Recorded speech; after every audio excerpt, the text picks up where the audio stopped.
Hi, I'm Margaret Kusa. I was excited to see the options for our last discussion board post. I knew I wanted to look at Dr. Falwell and the moral majority before I even saw that we had some reading on him for this week. I grew up in Lynchburg and actually attended Thomas Road growing up until we switched to a smaller church when I was in middle school.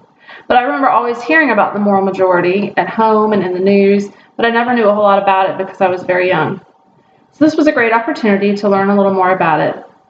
I remember growing up and hearing my parents talk about it and the controversies that often surrounded it. People in Lynchburg have always either loved Dr. Falwell and Thomas Road or hated and criticized it. Being a member of the church and a student at the private school LCA, I was often oblivious to a lot of this talk. But as I got older and we switched churches and I became more involved outside of Thomas Road and LCA, I heard more about the often controversial nature or assumptions about TRBC and Dr. Falwell's involvement with the moral majority. I found it quite interesting to read about his early ties with segregation and his outspoken protests to the integration of schools and churches, as well as interracial marriage. I had never known this was a part of his past. He did later change his stance on segregation and attempted to distance himself from his previous statements. He even reached out to the local African-American civil rights leader, M.W. Thornhill, to apologize for his past actions and set out to recruit African-American pastors for the moral majority. But many people still found many of his words and actions to be racist. Dr. Falwell went on to become actively involved in many political issues, and in 1979 founded the Moral Majority, a coalition of pastors that sought to affect politics and defend Christian values.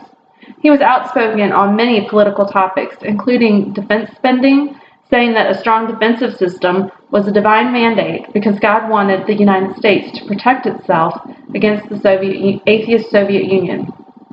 He lobbied against the SALT II treaty that President Carter had negotiated, as well as against proposals for a nuclear freeze, and in support of funding for Nicaraguan Contras, who he considered freedom fighters against communism.